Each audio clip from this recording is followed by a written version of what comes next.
네, 여러분 안녕하십니까? 비전교육학입니다. 오늘은 제가 여러분들을 위해서 특별한 강의를 한번 준비해 보았습니다. 어떤 강의냐? 이 강의의 주제부터 말씀드리면 2022학년도 개정교육 과정에 대한 강의를 제가 준비를 했습니다. 여러분들이 이렇게 의아해하실 수도 있습니다. 아니, 지금 2022학년도 개정교육과정 준비 과정인데 어떻게 그 개정교육과정 내용을 우리가 살펴볼 수 있냐라고 이렇게 의문을 던지실 수 있습니다.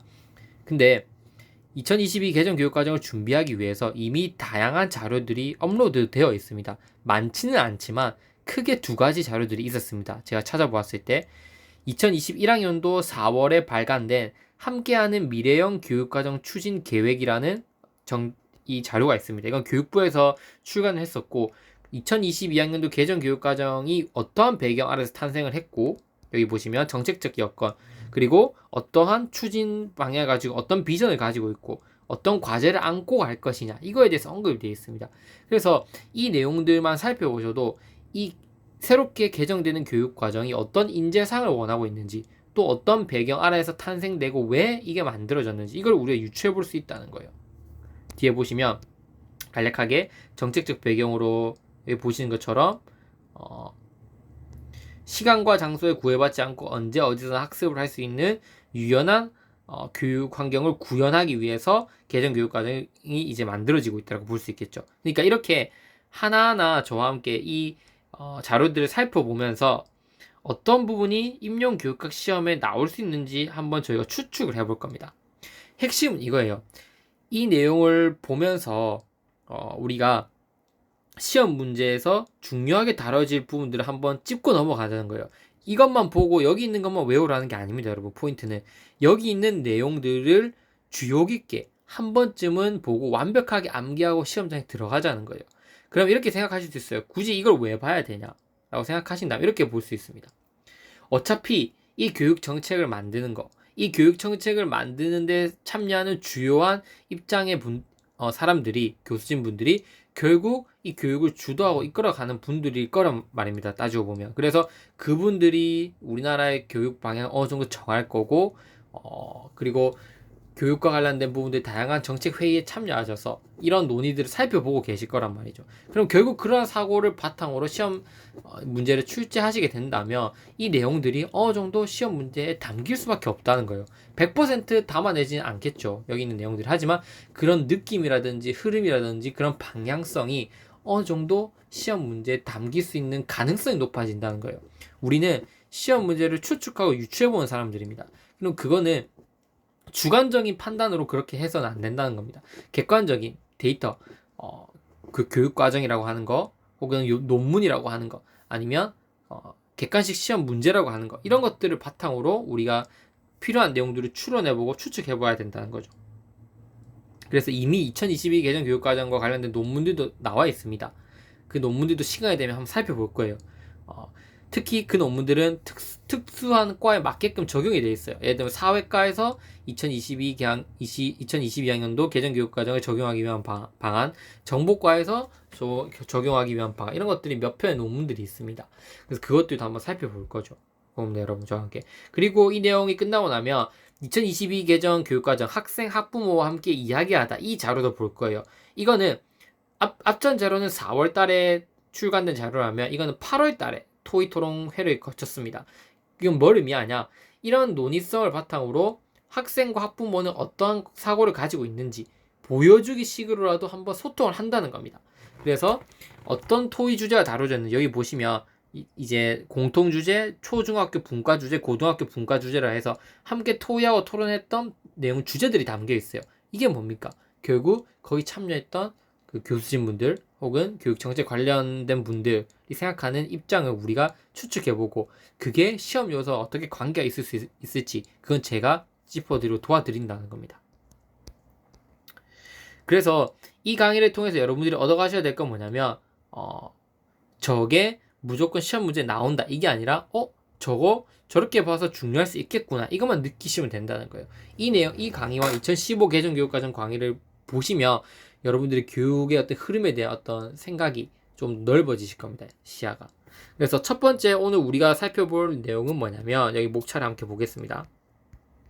오늘은 일단 이 내용 2021학년도 4월 달에 발간된 내용으로 오늘은 추진 배경 및 경과는 제끼입니다. 왜냐하면 가독성이 매우 떨어지게끔 이 글이 구성되어 있어요. 제가 쭉 처음부터 읽어봤는데 그래서 보기 편하게 재편집을 했습니다. 그래서 필요 없는 것들은 과감히 날렸어요. 제가 편집한 부분만 보시면 돼요. 그래서 일단 첫 번째 강의에서는 5페이지부터 10페이지까지 즉 정책 여건과 이 2022학년도 교육과정의 비전과 추진 방향까지만 볼 거예요. 이것만 봐도 엄청 많은 정보들을 우리가 얻을 수 있습니다. 그럼 추진 배경 및 경과는 왜 필요 없냐? 그 다음 내용이 담겨 있는 거고 굳이 보지 않아도 되는 겁니다. 그래서 지금부터 저와 함께 다뤄볼 내용은 뭐냐면 이 2022학년도 개정교육과정이 왜 나오게 됐냐? 왜 이거를 우리가 새롭게 개정을 할 수밖에 없었냐? 그거에 대해서 살펴본다는 겁니다. 읽어보시면 좀 재밌을 겁니다. 자, 첫 번째 한번 볼게요.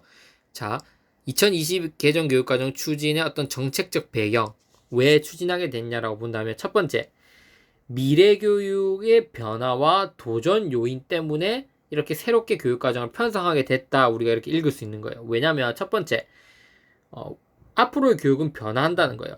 디지털 기술의 발전과 4차 산업혁명의 가속화로 인해서 교육 패러다임이 구조적으로 변화하고 있다는 거예요. 그러면 이 교육 정책을 하시는 분들은 어떻게 변화하고 있다고 보냐면 이렇게 봅니다. 디지털 기술의 본격 활용으로 시간과 장소에 구애받지 않고 언제 어디서나 학습할 수 있는 유연한 교육 환경을 구현해야 된다는 필요성이 대두되었다. 이렇게 보는 거죠.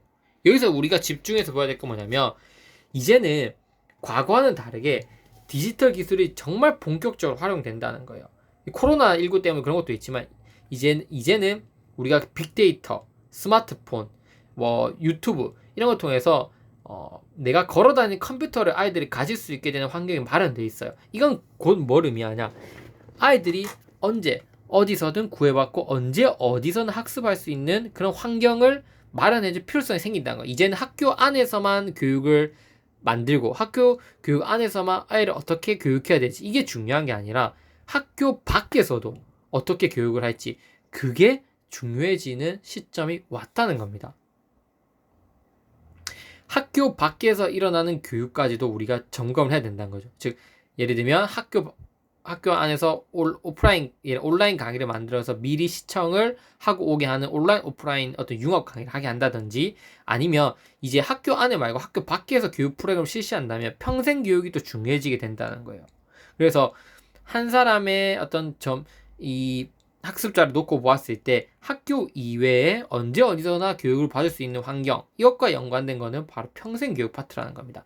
그래서 여기 보면 네모 칸에다가는 제 생각과 제 관점을 넣었습니다. 그래서 이 네모칸 파트 안에서는 이런 부분들이 연관될 수 있겠구나라고 여러분들이 생각하시면서 보시면 돼요. 평생 교육은 객관식 시험에서도 아주 높은 빈도수로 출제가 됐던 영역입니다. 실제로 보면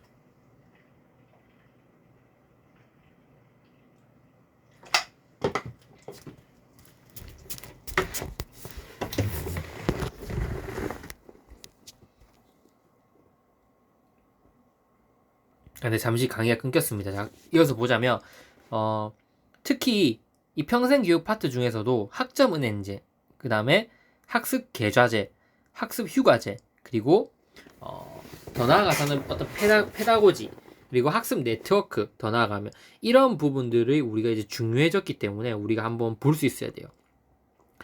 특히 아직 평생교육 파트 부분이 출제가 되지 않았습니다. 여러분들 임용 객관식, 중등 객관식 시험과 초등 객관식 시험을 한번 보시기 바랍니다. 교육 사회 파트에서 이 평생교육이 차지하고 있는 영역이 대단히 큽니다. 생각보다. 그래서 이제는 언제 어디서든 학생들이 교육을 받게 된다면 이제 홈스쿨링 제도라고 한다든지 아니면은 학점 은행제라고 한다든지 이런 것들도 우리가 본격적으로 학교 교육 어떤 일환으로 인정을 해줄 수 있는 방안이 수직적, 수평적으로 교육이 확대되어야 되는 그런 환경이 필요하다는 거예요. 그 부분을 현실화할 수 있는 정책들 이런 것들 꼭 보셔야 되고 교육학 이론과 관련해서는 페다고지 그리고 학습 1, 2치의 탈학교 사회, 학습 네트워크 이런 것들을 우리가 한번 정리해 놓고 좀 보시면 좋지 않을까 한번 생각을 해보았습니다. 자, 그 다음 디지털 기술이 본격적으로 활용된다고 했는데 빠르게 변하는 디지털 시대에 대응할 수 있도록 교육과정 혁신, 온 오프라인 연계 맞춤형 학습 확대 등 새로운 학습의 획기적 확산이 필요하다는 거다. 아까 보셨던 것처럼 언제 어디서든 학습할 수 있다. 그럼 이것과 관련해서 특히 더 중요한 거는 온라인, 오프라인 연계가 필요하다. 왜냐면 학생들이 이제 학교에서 하는 교육 말고 학교 밖에서도 온라인 수업을 바탕으로 학교를 할 수 있거든요. 그럼 여기에 적절한 우리가 대비를 해야 된다는 겁니다. 그 중에서 지금 제시되고 있는 게 뭐냐, 푸트럼 학교. 여기서 지금 교육과정에서 뭘 중시 여기고 있냐면 스웨덴의 푸트럼 학교, 미국의 퀘스턴 투런, 그리고 미국의 미네르바 스쿨. 이 학교에서 어떠한 것들을 중점적으로 여기고 있는지 그걸 또 살펴볼 필요가 있습니다. 그래서 그 내용은 지금 다음 강의에서 우리가 함께 같이 한번 살펴보도록 하겠습니다. 다음 강의 시청해주시면 감사하겠습니다.